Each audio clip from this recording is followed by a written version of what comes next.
Sifter for the ear. News, interviews, reviews, cinema, TV, streaming. Action! Hi y'all, this is Jerry Williams, aka TV Jerry. The biggest news about Sunday night's Academy Awards was that Hulu dropped the show right before the final two awards, an epic fail and embarrassment for streamers. On the positive side, my favorite film, Anora, won 5 Oscars, and Sean Baker won 4 of those for screenplay, editing, direction, and best film.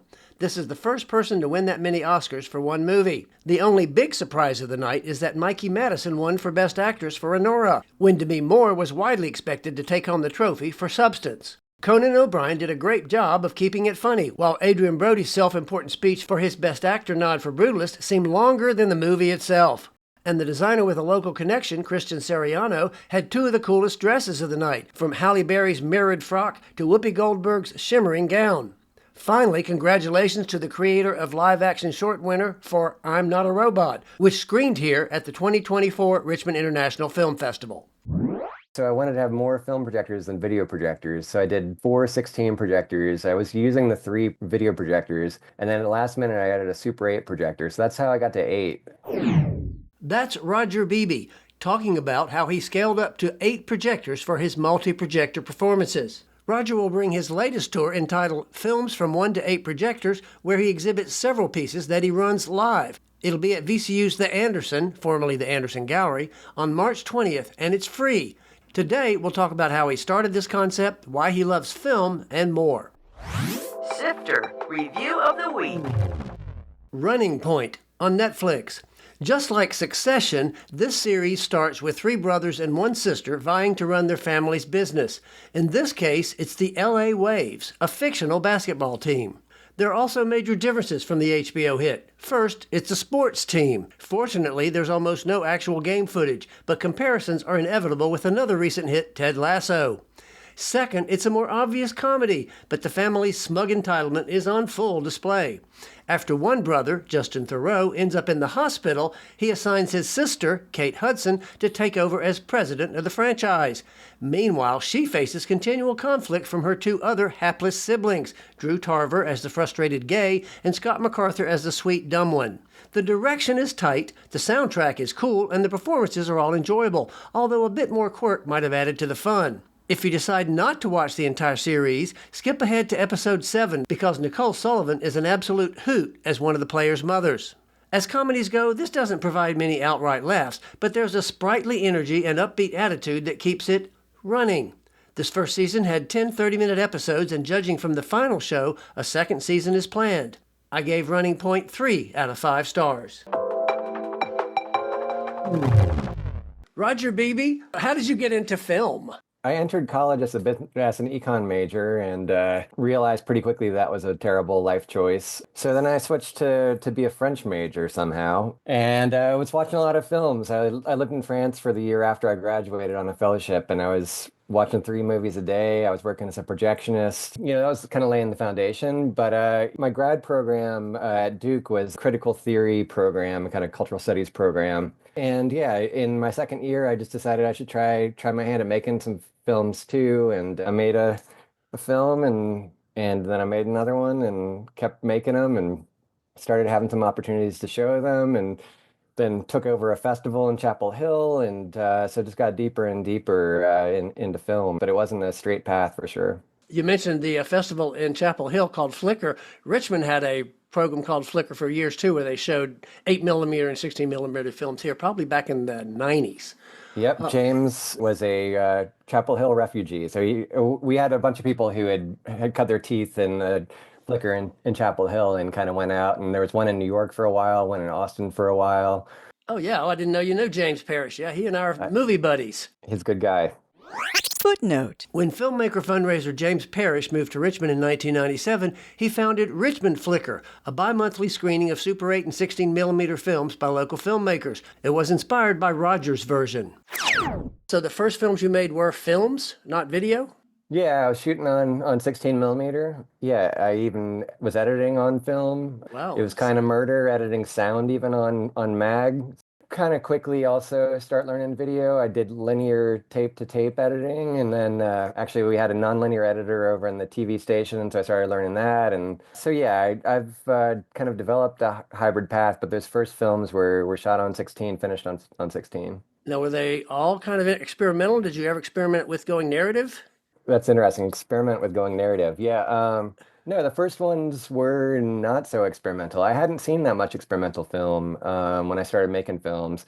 I was definitely interested in the kind of experimental end of the narrative spectrum. So Jean-Luc Godard was the kind of big touchstone.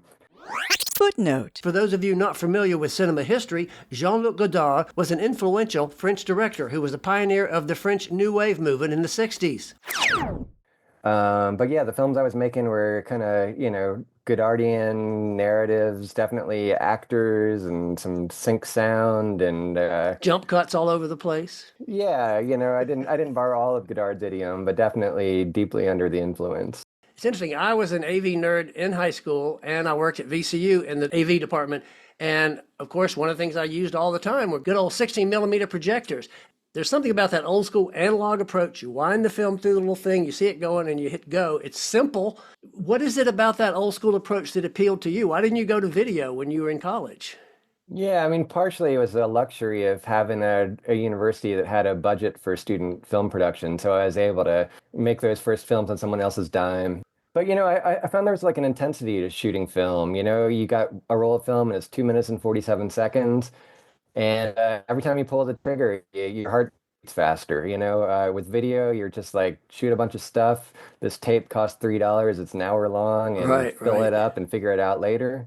I've made a bunch of films where I did all my editing in camera, which Oh, is sort of really specific to 16 too. And I love the kind of surprise of it. I love the kind of, yeah, all the weird ways it's flawed too. All the sort of strange things a Bolex will do, where you can rotate the lenses while you're shooting and, right, right. backwind the film and do double exposures. And yeah, so all that stuff really appealed to me. Again, like I'm not opposed to kind of newer tools too and have integrated those into what I do, but there is something special about film. I mean, I could go on for an hour here, but there's something really great about just the quality of the light in a film projector, the way the shutter opens and closes so that half the time you're in the dark. It's real different. The film grain is so different from a pixel grid. Just a million reasons that film really had an enchantment for me. Well, and I like that idea that you mentioned of that intensity because you're shooting film, you got to make sure it counts. You got to really concentrate because you can't say, oh, let's do 20 takes and figure it out later. The other advantage of that is, and obviously this worked for you, you learn to think about editing while you're shooting. Nowadays, they just shoot hundreds of hours of footage and say, we'll figure it out later. So that was a great advantage. And I've been struck by that even with cinematography. My students now are so obsessed with color correction, color grading Ah, right, after right. they shoot. They shoot everything flat and then they go back and punch it up in post. Why are we creating this whole new job? Why not shoot it so that it looks good to start, and Yeah. on film you didn't have that kind of plastic, malleable video image to work with. But I loved, lighting. I loved, really thinking like I want this to come out of the camera, how I wanted to look on the screen. Surprise guest drop in. When you mention students and you mention film, there is a filmmaker who is also a teacher from VCU who has dropped in to say hello. Wow, Yeah, Roger, I haven't seen you in so long. I'm so excited you're coming back to Richmond. get ready for my gray beard. It gets grayer by the day. there you go. Footnote. Sasha Friars Waters is a documentary and experimental filmmaker who's currently a professor of photography and film at VCU School of the Arts. I'll include a link to my podcast with her on the webpage for this show at TV Jerry. Actually, Sasha was on this show in May of 22. It's been that long, Sasha, talking about her last documentary. And at some point, we're going to get you on to talk about your new one. But now you're here to talk about Roger.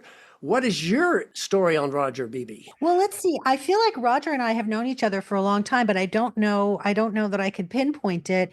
We've traveled in some of the same circles and been to several of the same film festivals together. I think that's how we first met. So I know him as an artist, but then also as an engaged sort of interlocutor of experimental and other kinds of cinema.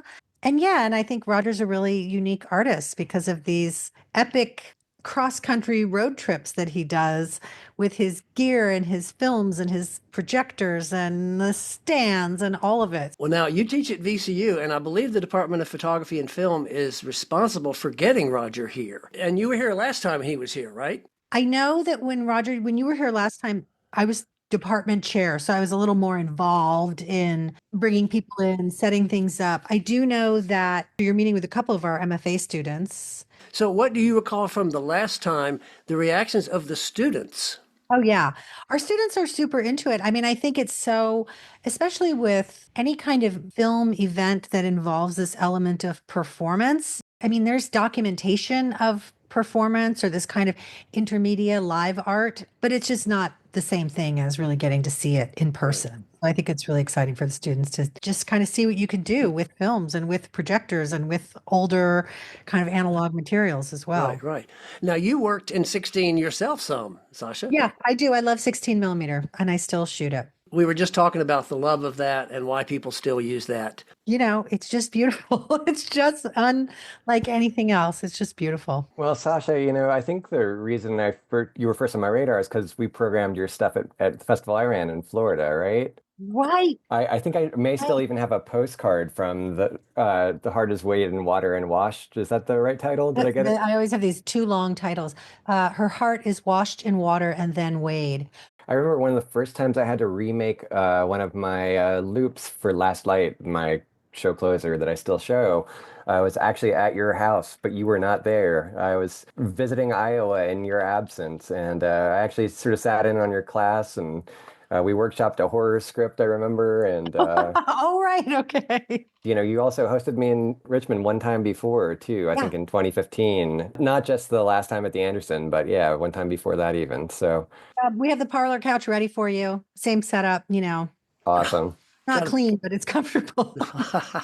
Our house is, I guess I don't have little kids anymore, so I don't really have an excuse for how messy my house is. So, oh well. I'm sure it'll be fine. Well, Sasha, thanks for dropping in. I'm sure you'll be there to see Roger at the Anderson when it opens. Yes, I will. I will definitely be there. I'm excited. All right. Thanks, Sasha. Thanks, Nice to Jerry. see ya. Take care. Bye-bye. Bye-bye. So before we go any further, Roger, I want to ask you, because she just mentioned a phrase. I know what it means, but I want you to explain it and how you use it, and that is loops. Yeah, so 16 millimeter, one of the kind of nice things is feed the film out of the back of the projector and you can feed it back into the front of the projector. And so the projectors I use want about a 6-foot loop to kind of maintain tension on them. And so, yeah, I build a lot of my films around loops. I think about, musicians like Terry Riley or Steve Reich as sort of precursors there, thinking about the musicality of these loops, of these repeated elements. Some of my loops are abstract, so they almost don't seem like they loop. You can't really see it, where they start and where they end. Some of them have representational footage, and so you really get a sort of stronger sense of that rhythm of the repetition, of the restart.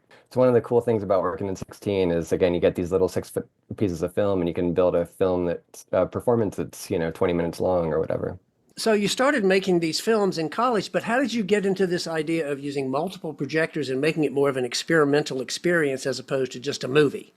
In 2007, I was on tour, my first big solo tour. I was on the road for about 3 months and I think did 40 shows. Wow. Driving from Florida to Ontario and back. Oh, let me ask you real quickly. When you drive, you got a little trailer to keep all your projectors in, or you have a bigger car, or how do you I got travel? a 2007 Prius, and it fits a PA and stands and cables and 6 projectors or 8 projectors, and it's a tight fit. The suitcase rides in the passenger seat, but it all fits. There's a very complicated Tetris that has to happen each night as I load back in, but yeah. And so on that first tour, in 2007, first solo tour, I'd done other tours starting in 1999, just with additional filmmakers, with a full program of work that wasn't entirely my own.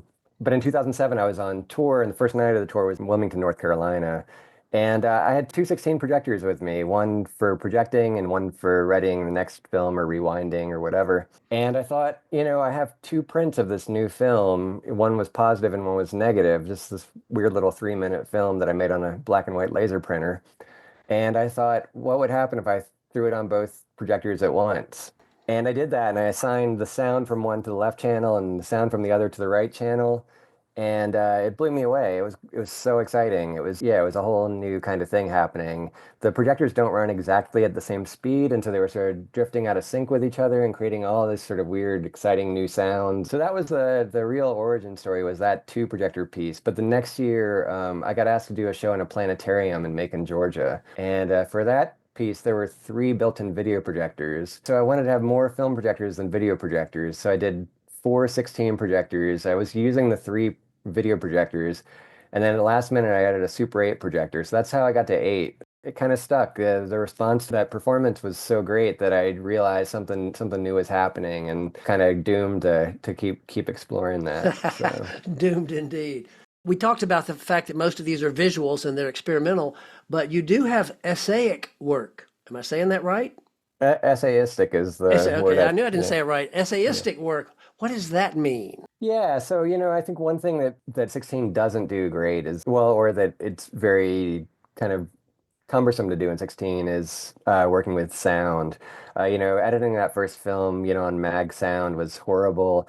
Making a married print is really expensive. So marrying a soundtrack to the image track, it's a kind of long and slow process. But, video does it really well. Video comes with sound attached. Adding a vocal track is really straightforward. And it has been part of my kind of practice I am a talker, and yeah, I have some things that I'd like to say a little bit more directly. So some of the films give me a chance to explore one part of my personality, and the videos give me a chance to say some things a little bit more directly and kind of make stuff that's a little bit approaching a documentary mode, but definitely not in a way that regular documentary filmmakers would recognize. Yeah, I recall one of them that I saw bits of were men crying.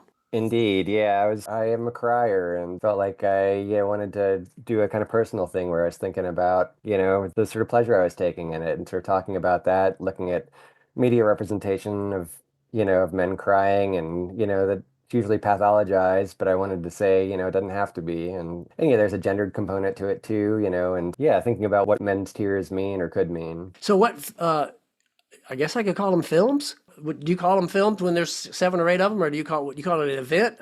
What do you call it?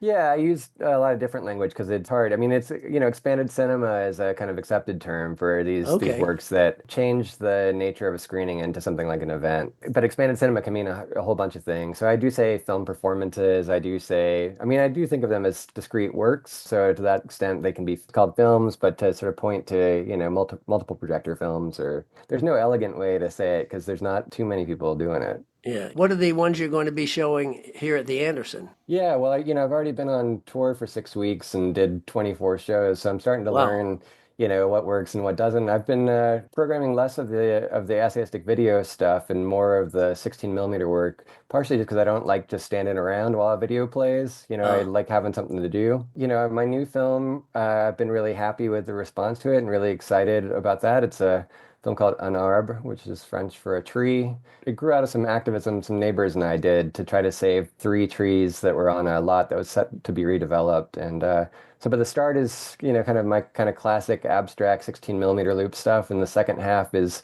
on video and has actually my neighbor's voice reading a piece of writing she did about this old sycamore tree, this 200-year-old sycamore tree that got taken down. It's part of the development that we were unable to save, sadly. Oh, wow, wow. Now, you said you get bored just standing there. So you're running loops. How often are you running around changing the loops, or actually adjusting the films, or changing the projectors or anything? Are you doing that constantly pretty much, or is it just Constantly, on its yeah. own? I am really busy and I get real sweaty during the shows. I have to build in some short video pieces or sound pieces to buy myself time, to swap out all the loops, to change everything over. But during the projection of the individual works, yeah, I'm almost always threading up a new one, taking one off. I'm live mixing the sound too, so I've got all the projectors running into a mixing board, and so I'm bringing audio levels up and down. So yeah, it's an athletic performance. So it's literally performance art for you, if nothing else.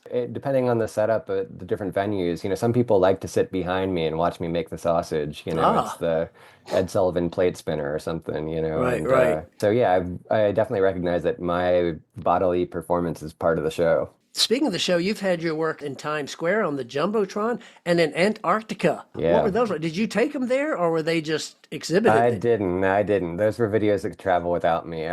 So yeah, I mean, one was a piece that was made on 16 millimeter and it was shown on the Jumbotron. I thought it was sort of funny to project a small gauge film as big as Yeah, that. yeah. That was sort of And it was exciting. experimental? Yeah, Did yeah. you get to go see it in Times Square? It was a weird program where for 1 minute they were giving the screen over to an experimental filmmaker. Sadly, I did not get to go see it. I sent a friend to document it, and she was so confused by all the screens in Times Square that she actually didn't get documentation. So Oh, I wow. I have no idea what that looked like. And yeah, similarly, I did not get to travel down to McMurdo Station to see my work play there. But some of the people who work at the South Pole, they get snowed in for half the year, and Right. so a curator in San Francisco sent them down 4 programs of films for the long winter down there. What is next for you? Are you going to just keep doing more, adding more and more projectors till you have hundreds, or you have some other ideas? No, no, the Prius can't handle more than 8, so I'm pretty satisfied with that. And honestly, yeah, I found that for most of the films, 4 or 5 seems to be the right number. So I reached my limit with a film called Sound Film, which is a 16 millimeter projector film. That one really just kicks my butt in a way that Yeah. I realized, like, okay, I reached the limit. Let's recoil a little bit from there. I want to do something new. I definitely want to figure out new ways of using projectors. So the next thing I'm working on, I just spent all morning trying to figure out this weird thing. I'm shooting the film with the camera on its side and then projecting the film with the projector on its side. So you're going to have Oh. a weird tall image rather than a wide image. It's interesting because I was a video producer my whole career, and for the longest time, we obviously did everything horizontally. And then suddenly, all the stores wanted vertical screens to put in their Yeah. stores. So I went through some of those challenges myself, thinking sideways. It's kind of a different mindset. Yeah, and I mean, it's sort of a joke about, my students shooting on cell phones where ergonomically that thing wants to be upright and, share a video on TikTok or whatever.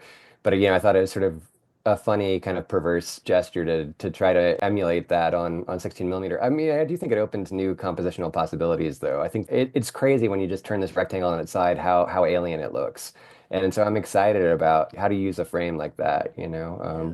And the projector will still run fine on its side?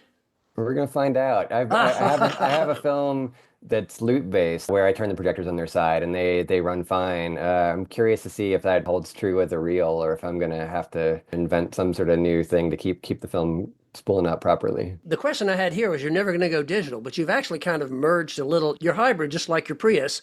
You got a little digital along with the film. Yeah, and I think digital tools are great and do things that 16 millimeter doesn't do, and I'm interested in exploring that too. I don't want to be the last dinosaur shooting on Yeah. 16 and just fetishizing, how great things were when I was a kid. So I want these things to sort of talk to each other. And even in the 16 millimeter films, I've been using digital tools like, I use a laser cutter to etch on the surface of the film. Oh, cool. So it's a lot of using Photoshop and Illustrator and this kind of crazy $30,000 flatbed laser cutter. I'm not a purist for sure. So, how do you fund your work? Do you get grants? Are you just rich? No, it's like my films don't cost anything. It's like it was part of my kind of reinvention of my filmmaking practice in the early 2000s was I left Duke and no longer had their deep pockets to tap into. And I really thought, how can I simplify things? How can I go out with just my camera rather than getting a whole cast and crew together?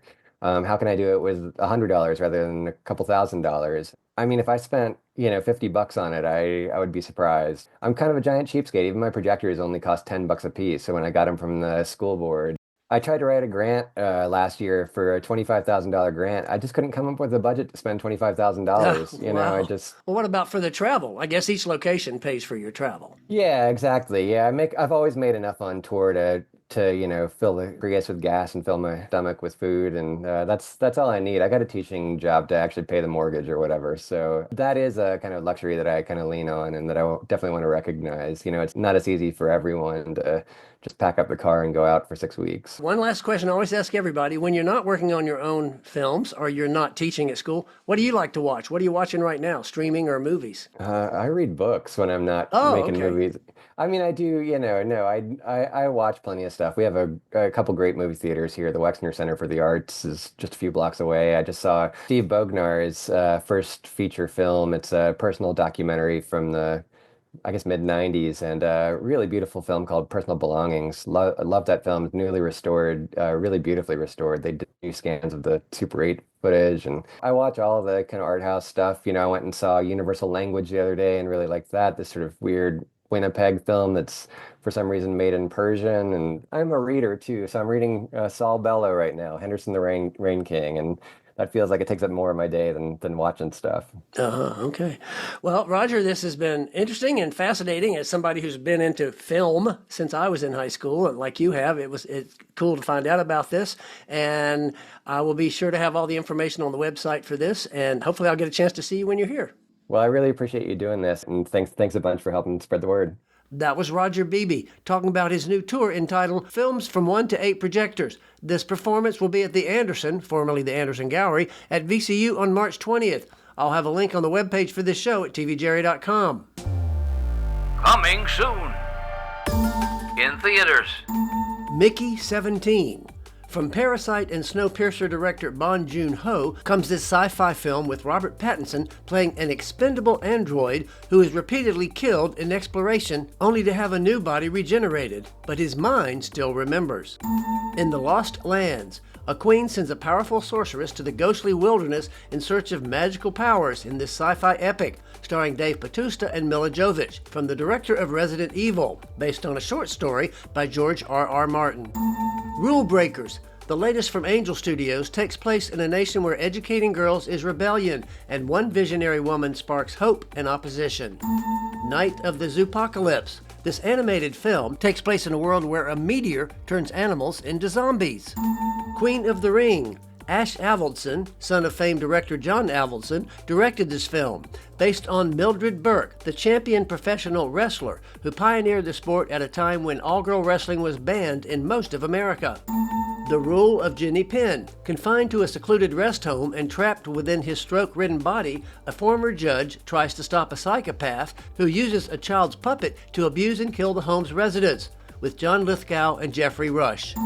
Seven Veils. From director Adam Egoyan comes this drama about a theater director tasked with remounting her former mentor's most famous work, the opera Salome. TV and streaming. Ringo and Friends at the Ryman on CBS and the next day on Paramount+. The former Beatle heads this star-studded country music concert in Nashville, with guests that include Sheryl Crow, Jack White, Emmylou Harris, and Brenda Lee. Everybody's Live with John Mulaney on Netflix.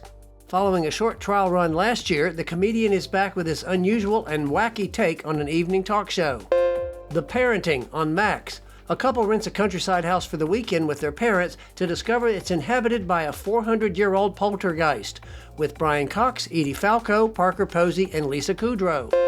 American Manhunt, Osama bin Laden on Netflix. This series looks at how the world mobilized to hunt down the man behind 9/11. Long Bright River on Peacock.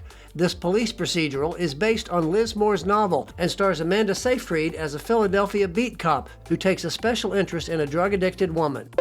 Chaos, The Manson Murders on Netflix. From director Errol Morris comes this latest doc that delves into the alternate theories surrounding these notorious murders, including mind control experiments. Last Take, Rust and the Story of Helena on Hulu. A look at the life, work, and untimely death of the celebrated indie cinematographer Helena Hutchins, who was shot and killed in the tragic accident on the set of the film Rust in 2021. Deli Boys on Hulu. When a Pakistani immigrant who built $1 billion business conglomerate dies, his two spoiled sons inherit the empire only to find out he was connected to organized crime.